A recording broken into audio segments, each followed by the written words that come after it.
Hello. Cancer, a disease that carries a sense of dread and hopelessness. Treating cancer is never easy due to its complexity, and many a times we come across situations where we begin to feel like we have hit the end of the road. And this is where Ayurveda, the traditional medicine of India, offers hope, an alternative that is safe from side effects and has proven efficacy. Watch this video to know more.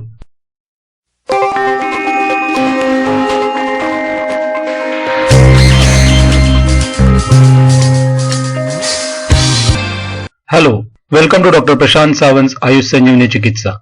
I am Dr. Prashant Sawant, a consultant in Indian medicine working with cancer patients for over 2 decades. Renal cell cancer is the most lethal of urologic cancers. Bone metastases in patients with renal cell cancer are associated with high risk of skeletal complications. About 40% of patients with renal cell cancer develop bone metastasis. Renal cell cancer is the fourth most common metastatic tumor of the spine and the most common cancer to present as a neurologic deficit secondary to an undetected primary malignancy. Chemotherapy and hormone therapy are ineffective, making radiation and surgery the mainstay of treatment. Failure to respond to or relapse after radiotherapy is common.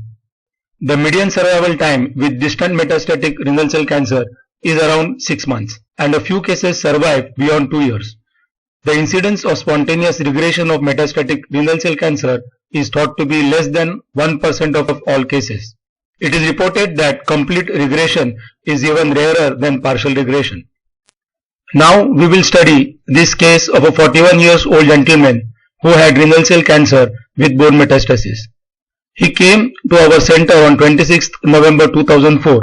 He had complaints of severe pain in the upper back, pain in the right flank and the right side of the chest over mid-axillary line since 15 to 20 days, which increased on cuff impulse. He had painful body movements and pain in the left knee joint.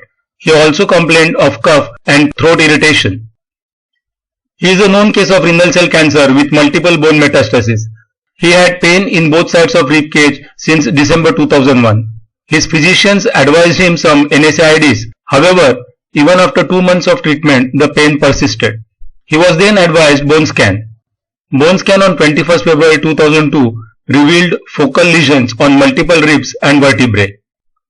The MRI of the spine was done on 23rd February 2002, which also revealed definite lesions on spine. A mass was also seen in the right kidney, strongly suggestive of a renal cell cancer.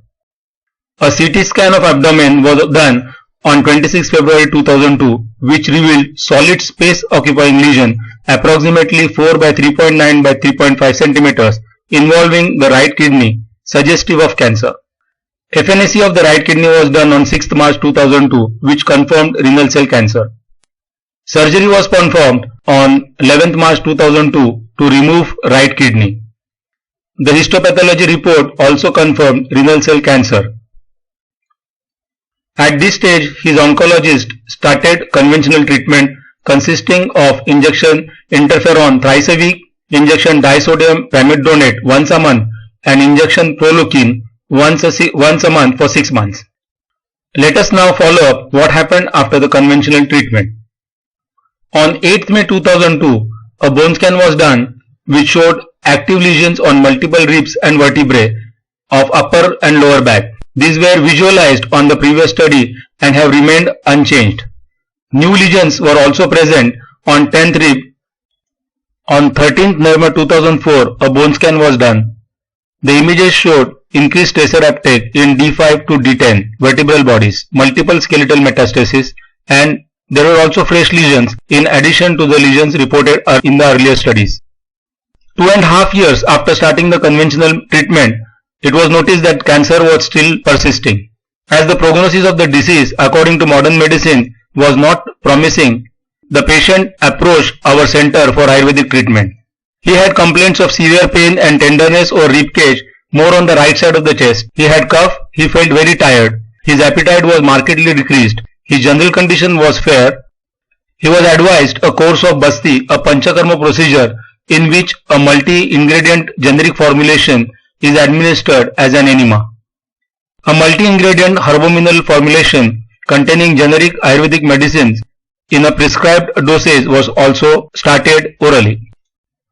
Now let us follow up what happened after the patient started Ayurvedic treatment. From the second week of treatment, the pain and the tenderness in the ribcage gradually reduced and it was completely relieved at the end of the 30 sittings of Basti around 24th January 2005. His appetite had improved and his fatigue decreased. He also had no cough and he could sleep well.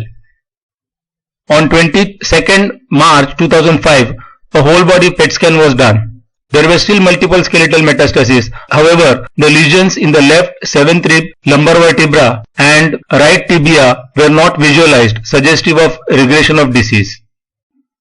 On 26th August 2005, a bone scan was done in which there was no evidence of cancer was found. On 31st August 2005, a PET scan was also done, which was unremarkable. On 18th July 2006, a bone scan was done which did not show any presence of osteoblastic metastatic lesions. Now let us conclude. This 37 years old male patient who was having metastatic renal cell cancer was treated with surgery and conventional medicines. However, his cancers continued to grow. He was then treated with Ayurvedic medicines.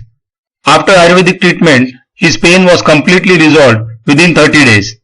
His bone metastasis showed regression within 4 months, which was apparent from the comparison of the pre and post treatment bone scans.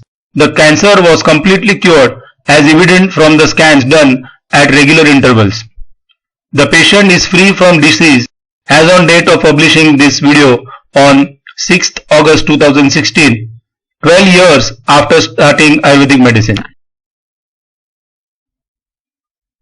Share and forward this video for the benefit of others. See you in my next video.